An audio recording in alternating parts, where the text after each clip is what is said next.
Hey everybody, Tony here, AI2 Products, one more time, and we are going to do a video on these two tractors and the differences between the two. So, see you in a second.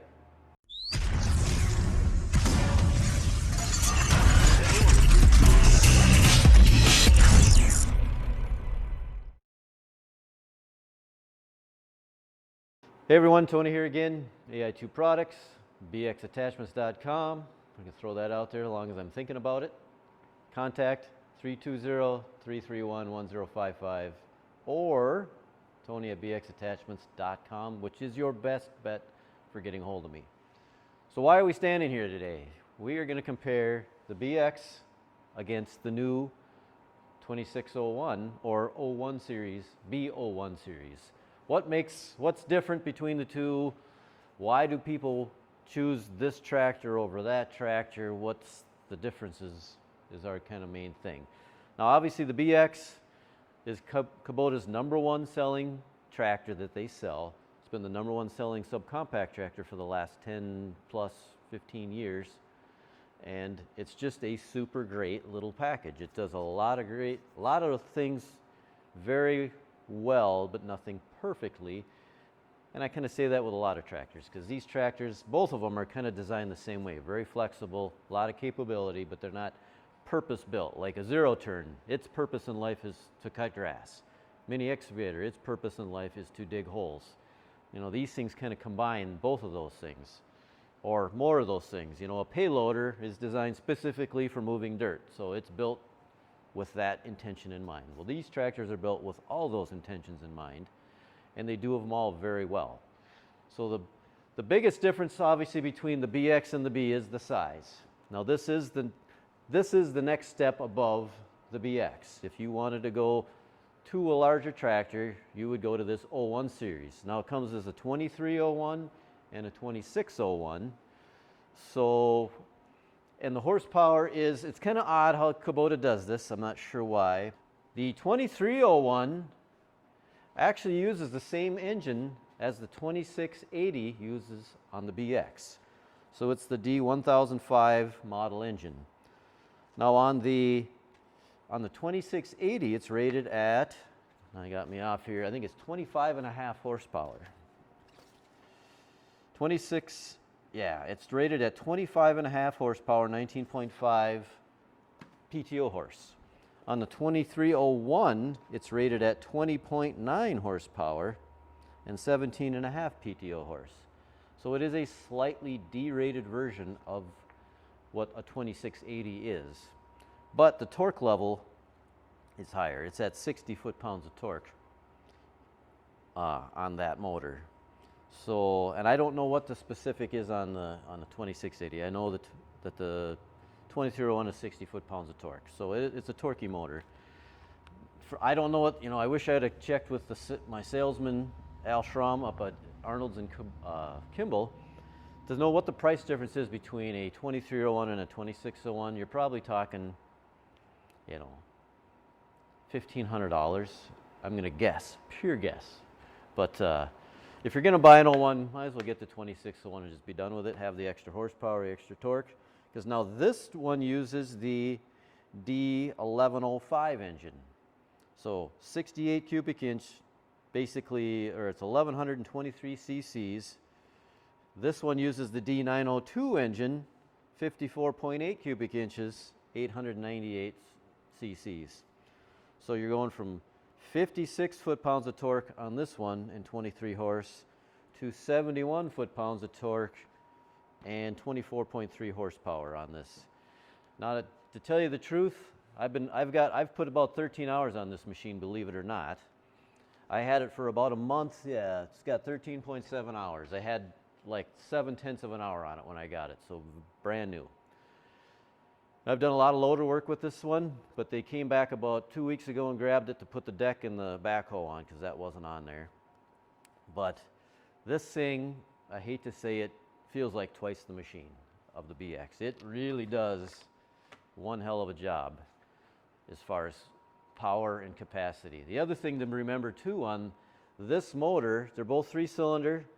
This is a 3200 rated horsepower engine. This is I think it's a 2800 rated engine. So this one don't have to turn as fast to make the horsepower either as that one does. So, and actually I want to fire them both up just independently because there is a difference. This one just has a big engine sound to it to me. So we'll fire up the BX. Hopefully you'll hear that through my microphone here. So you can kind of hear it.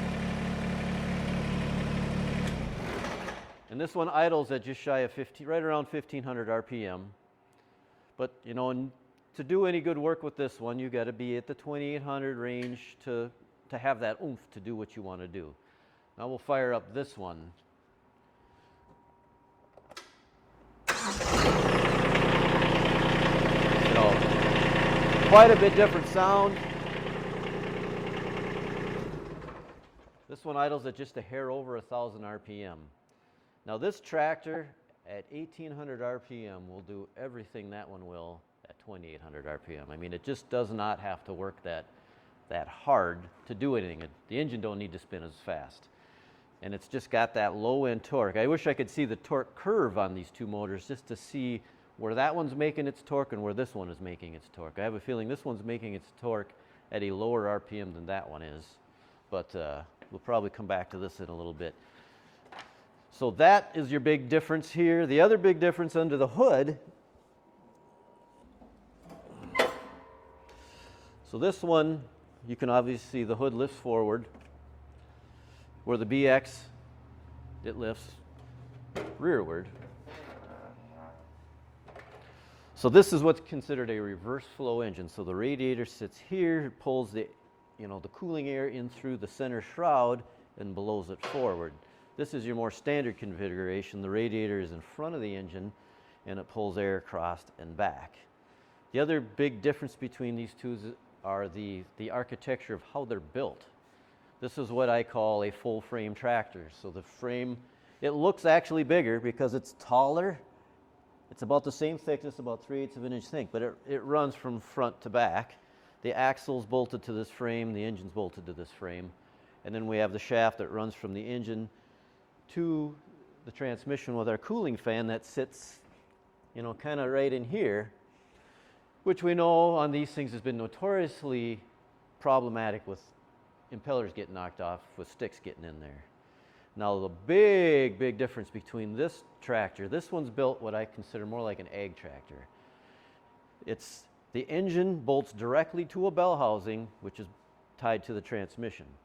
So there is no exposed shaft anywhere in here. This shaft, there's probably a shaft in there, but it's all internal and it's protected. Then there's a subframe here that bolts, you know, it mounts from here to the front of the transmission. So the engine is bolted into this, the tranny's bolted into this. So the engine, transmission, and that subframe create your structural support for this whole tractor.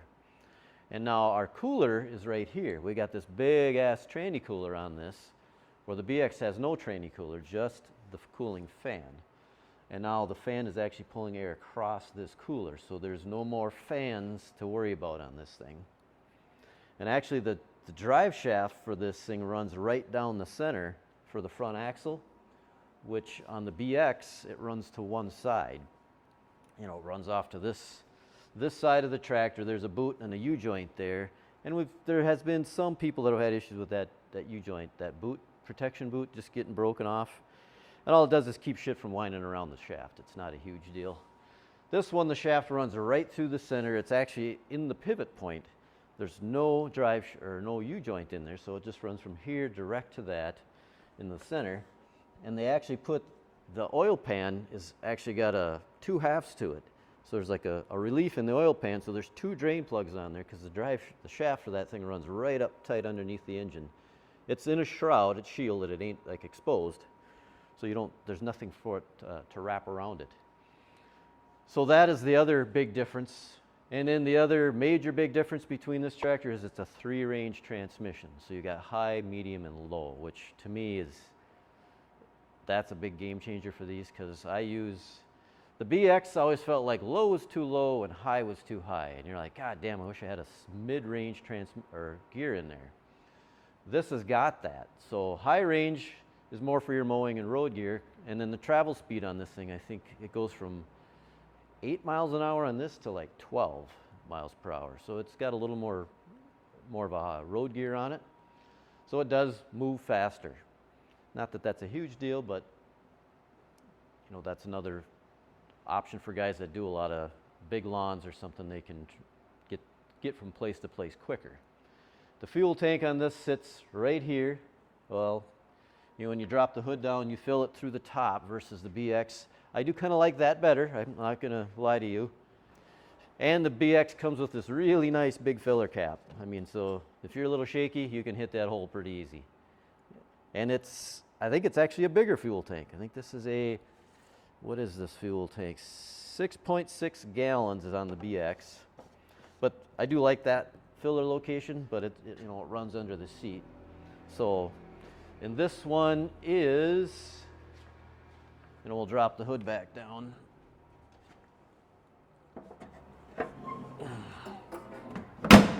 You know, it's just a small cap.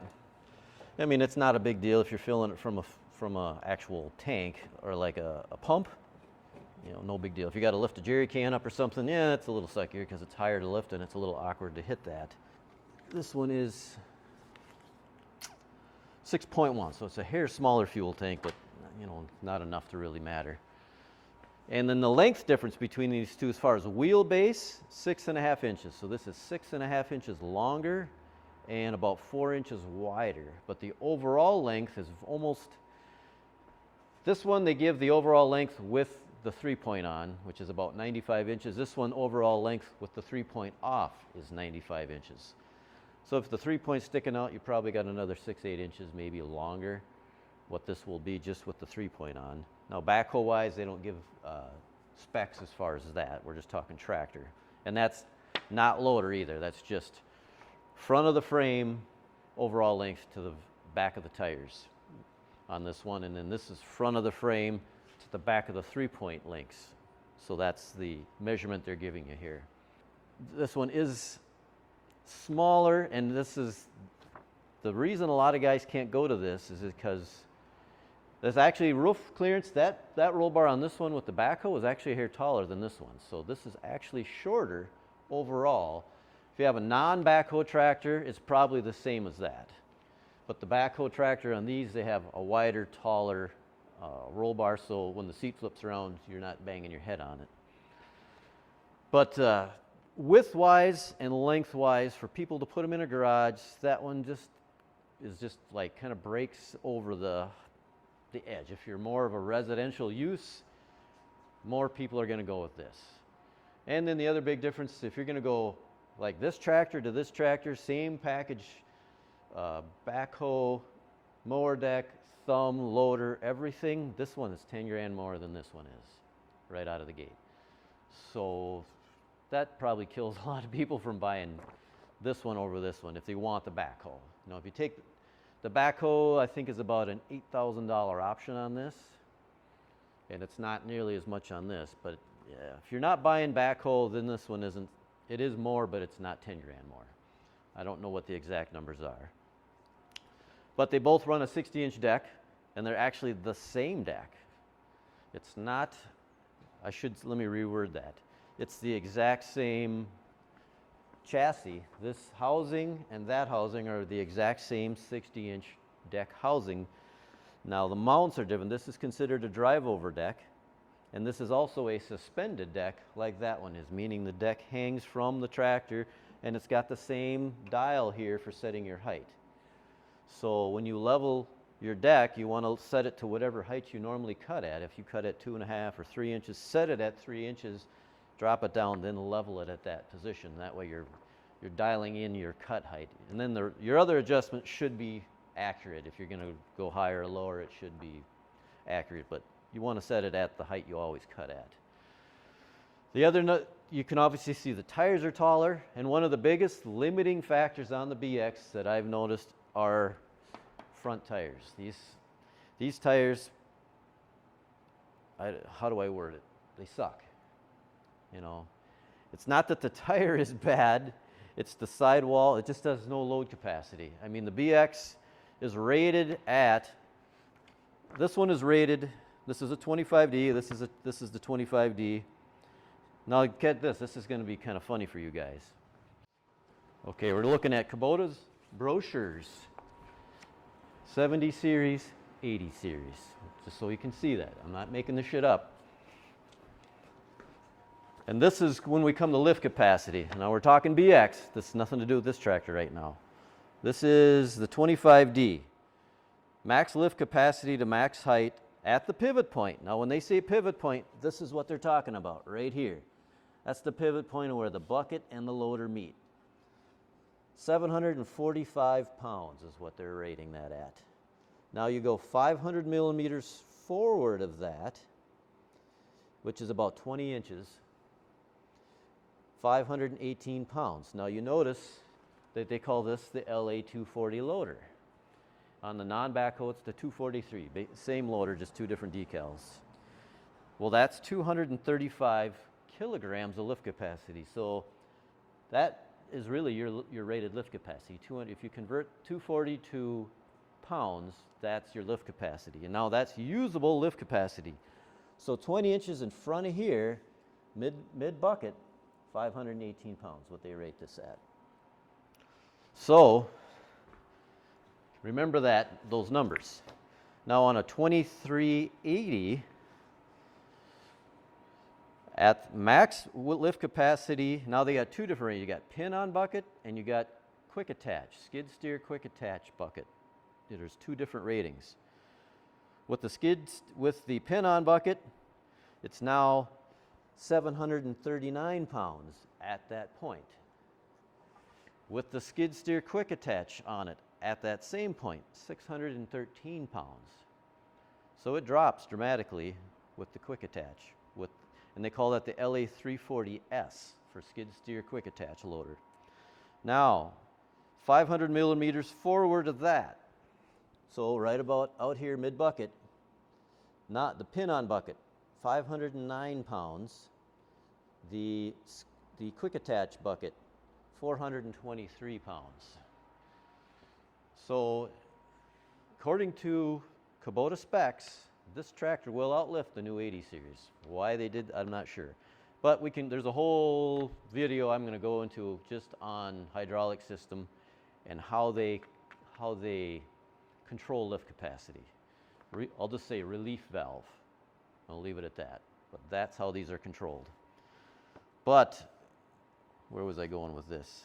Yeah, the new 739. Now I don't know why with a pin-on bucket, because it's the new bucket, the new loaders are virtually identical. The only difference is from a 340 loader to a 240 loader is it's the exact same everything, but now instead of this manual drop-down kickstand, you've got that one you operate from there. So there's this whole linkage shit that comes across here. And then they eliminated all the bushings. So now it's just set up like this.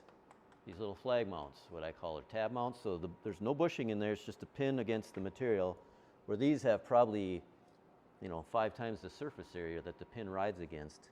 It's not just the material here. So I think I pointed that out in a 80 series versus the Generation 2. I did point that same out in that video, or those same things out in that video.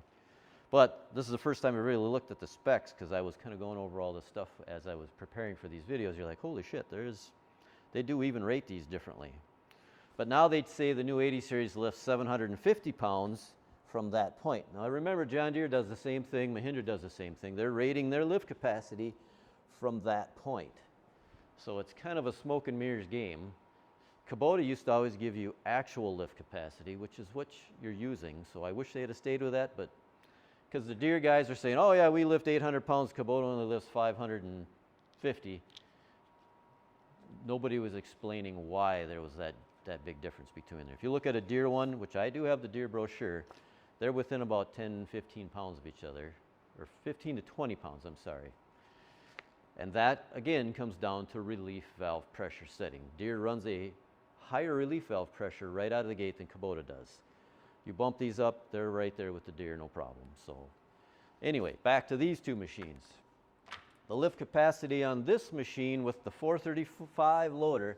Now you got to remember, I got to also tell everybody there's two different loaders that were available. That was the 434 loader, which was originally on the 01 series. Then they've gone now to the 435, which is your swift attach loader. So this has kind of got that same technology that the 340 on the 80 series has got. 340 and the 344 loader. Uses this manifold system. It's actually the exact same one. You know, it's just a single disconnect. It uses a kickstand feature, just like that has a lever here that you can drop, just like the 80 series does. And then it goes to this where they eliminated all the bushings. The 434 has all the bushings. The 434 would look like this one more or less. It just had a manual drop kickstand and bushings on either side and Pioneer fittings for your connection. So kind of just like that one was, but a beefed up version. And then you can also see they went to dual rollback cylinders, which I do prefer, because now you're supporting your quick attach out here on either side. And if you notice on the 80 series quick attach, there's all this massive structure in between here that makes it weigh 100 pounds.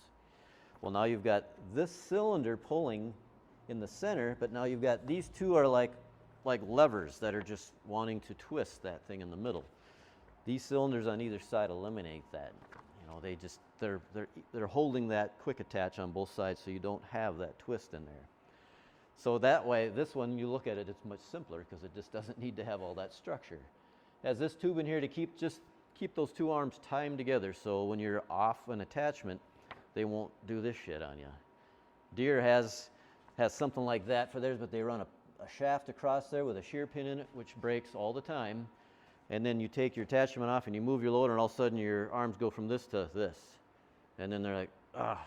Well, the only way to get them back is to go all the way forward or all the way back to retime them back together, and then you can move them into your position. This eliminates that, and I say in the system that Deere uses is designed to do that, but it doesn't work very well. It seems to shear the bolts. Everybody I talk to that has them says, yeah, the bolt shear never stays. I always got to put new bolts in, or you got to weld it or something. But this one, D1105 motor, I may have done this, but I'll repeat it again. It's the 1123 cc motor, 68 cubic inch, 24.3 horsepower at 2800 versus 3000 RPM, and 71 foot-pounds of torque. So it doesn't sound like much, but I tell you what, when you use this thing, man, it feels like quite a bit more. And then the lift capacity on the loader, the L435, lift capacity at the pivot point. So again, pivot point. This one is at 973 pounds is what they're rated at. And then if you go, this one they actually give you 19.7 inches, so 20 inches we'll just say forward of the pivot point, 660 pounds. We're just going to round it up, 659, but 660 pounds. But it feels like quite a bit more. It really does a nice job. And this actually has a 60-inch bucket on it, a 60-inch light material bucket from the factory on it, because it comes with a optional 50, a 54, and a 60. That's what our bucket options are. And it handles that 60 with no problem. I mean, I can fill it full of dirt. I mean, you're at the max, though, believe me. But it handles it very well. The other thing this thing has is the front tires. The load capacity on these front tires is just way better than these. This also has the new R14 tires, which really has no bearing on the load capacity. But these, and it's not just Kubota. Deere runs these same tires, Mahindra, all these guys, Coyote, they all run these same little short, real low profile front tire. And they just, if you don't pump them up with leave them at 20 pounds air all the time when you're doing loader work, you'll have the rims on the ground. Then what happens is you jam dirt and grass into that rim bead area, and then they start leaking. And people are like, what do I do to get my tires to quit leaking? I'm like, well, pop them off the bead, clean the shit out of them, put them back on again, and put some bead seal on them. So yeah, these just are not, I think BKT makes a replacement tire that's the exact same size that people will go to. That's a 6-ply rating. These are a 4-ply rating, and from everybody I've talked to, far better tire. If you blow one out, don't put these back on by the BKTs, which we kind of want to become a dealer for them, but we haven't figured out how to do it. They don't really mess around with little guys like us, I don't think. But these, the load on these tires, I can put them max full of, lift the bucket up. They squat a little bit, but I mean, it handles the weight far, far better, these front tires. It is a larger front axle on this one as well. The center section actually looks pretty similar when you look at the two center sections. And what I mean by the center section, because you've got a center section and then you've got your two drop axles, your drop spindles off the left and right hand side. This center section here, and the BX uses like by far the stoutest front axle out there. That center section and this center section look virtually the same. Now the outer axle portion is different. Your spindle assemblies are different. This has got more of a drop to it, but when you look at the mass here, it looks virtually identical to the BX. So it is a very beefy front axle, but it is different obviously because the casting is different, because the BX uses an offset input shaft where the B uses a center line input shaft. They also do use the same tie rod ends. So the boots that they put on these that fall off and go to hell are the same boots they put on the B series. So we'll be selling boots for those to replace. They do run a bigger steering cylinder, plus there's guards on it, which is nice. They do put some guards on this to protect that thing. The backhoe, we'll get into the back. Oh, let's look at just the operator station. This does come with tilt wheel. I'll jump on here. I see, and this is a drive over deck, but it runs this style foot pedal, and this is what the old 2200s used to run, was this same foot pedal. So they went to the independent or the split pedal that pops through the floor on there. I haven't decided which one's better or worse. I do like this one though. But it's running pretty much the same dash as what the 80 series BX runs. You know, it's got tilt wheel, just like the 80 series. I think this is a different blinker setup. I don't know if they run the same as what that was. That was a different blinker lever, but same operation. You know, same throttle. This one nice thing about this is it has independent brakes, so I can split. If you want to actually do steering brakes, you can split it, so I can brake left or right independently, where that's just one brake for the whole thing. So that's a nice feature. You know, you put your joysticks right here, which is, I do like it. It's just in the perfect spot, so you can just be lazy and be running this with your hand, no problem. One of the big differences and one of the biggest bitches I had about the BX is the 3-point hitch. This runs a standard 3-point hitch where it actually, the deck's gonna, well, I got it on top. So you can set this, it's like your standard 3-point. It's numbered, you've got a little stop here, you can set it and go boom, right back, lift, boom, right back. The BX, why they did this, I don't know. I've never been happy about it, never liked it, but it works. The BX has what they refer to as the quarter-inching valve. So it's a self-centering lever. It's always back to center. So you can lift, drop, but if you need, say you're working with something on the 3-point, you need to return back to a certain point all the time. How do you do that? It's purely a guess. So you're just like, and you're supposed to be like, tap it, that's quarter inch, that's why they call it a quarter-inch valve. Where you do this, tap, tap, tap, it's supposed to drop quarter inch. If that works, I don't know. I've never been fond of it. A lot of people bitch about it. And yeah, I really like that on this. And then the control, or I should say the response of this 3-point is just much more crisp.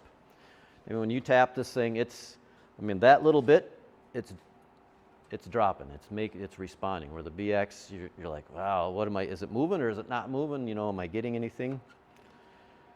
Then the hydraulic flow on this is faster. This is I think that's 6.2 GPM. These are 8.3. So it moves the fluid faster. GPM, a lot of people confuse GPM with working pressure. Working pressure is different. All GPM refers to is gallons per minute and how fast it's moving the fluid through the system. There's no bearing on lift capacity. Working pressure is your lift capacity, and that's set by your relief valve. Now, I don't know what the relief valve setting is on these, but we're going to screw with them. And we do know that they use the same shim on that machine as this machine. So the B series and the BX all use the same relief valve shims. that's a whole nother video. Backhoe, yeah, we were going back here to the backhoe. Same exact foot. So my feet that I make for the BX fit right on this thing. So that's awesome. And that's one of the reasons we're going to this, because there are a handful of attachments or accessories that I make for that will go on this with either minor modification or no modification at all. The backhoe feet is this one no modification at all, because it's the exact same stabilizer arm, the exact same cylinders. The way it mounts is very similar. They say, and this one the backhoe is put on at the dealer. You don't order it that. You buy the tractor and then they do the dealer install on the backhoe.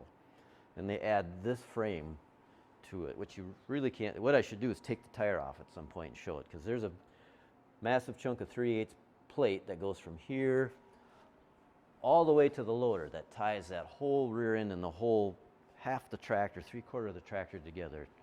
It bolts in behind, right around the axle. You can see some bolts here, so it ties in here. It ties in right here to the transmission.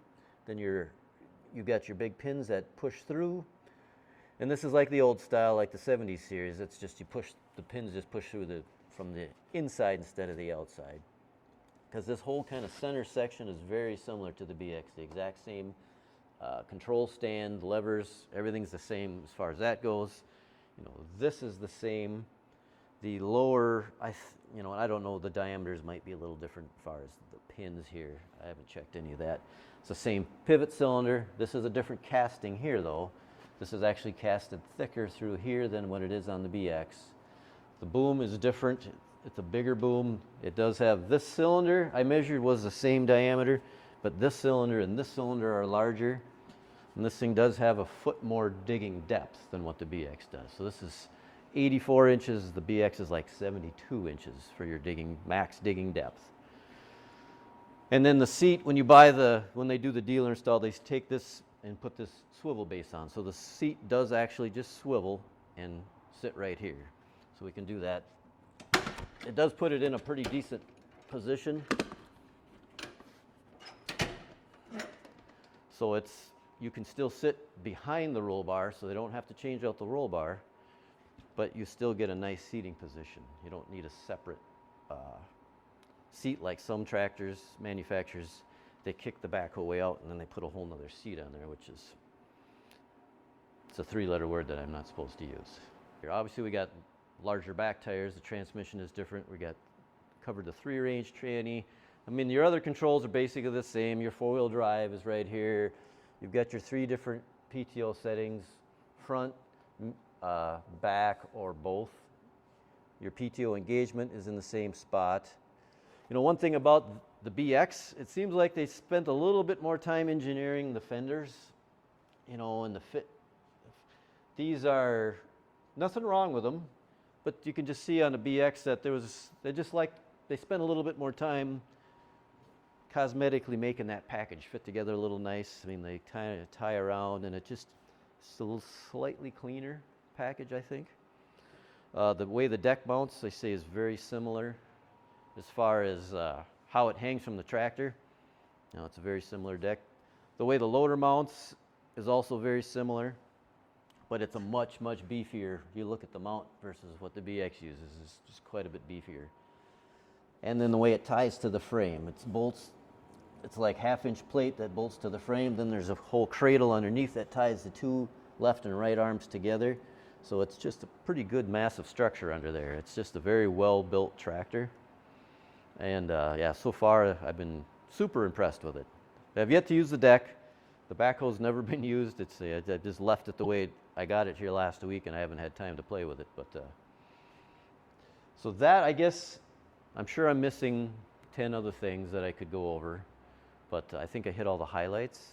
I know a ton about the BX. I'm just really beginning to learn on this 01 series what all the specs are and the different things, but it is a great tractor. I mean, I really do like this tractor, and it's a tractor that has kind of been ignored for years, because the model this replaced was the 20 series. It was like the 2320 and the 2620. It was a 20 series. I don't know a lot about that machine as well, but this is kind of the updated version of that machine. But so if you have any questions, call me here at 320-331-1055. Shoot me an email, tony@bxattachments.com. And that is your best way to get a hold of me or ask questions. Check us out on Facebook. Check out our BXer Network group on Facebook. Give us a thumbs up for the video. Hit the notification button below if you want to see more videos or get notified about videos, and subscribe. I guess that's the bigger one, subscribe. But yeah, if you have any questions, give me a call. And I will see you at the next video. Thanks a lot.